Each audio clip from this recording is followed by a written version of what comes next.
बच्चे और बच्चियां आराम से बाहर निकल सके।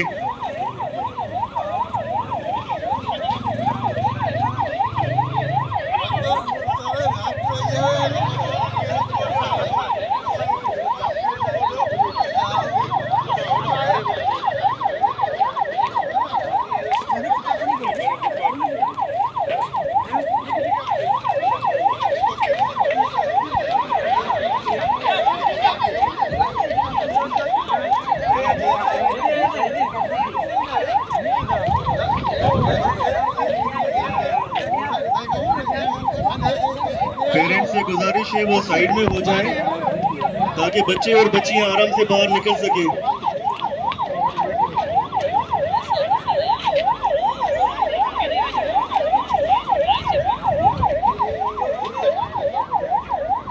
प्लीज सिक्योरिटी के साथ ताउन करें और साइड पे हो जाए।